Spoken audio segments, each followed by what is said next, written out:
Okay, guys, I'm gonna cook this hot pocket in this microwave using the Ecoflow Delta 2.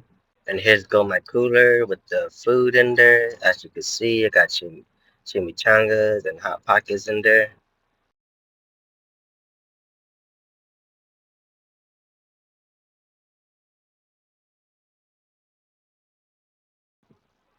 And you can see here it is pulling 1,250 to 1,260 watts from the microwave, and I'm getting 308 watts from the car on idle.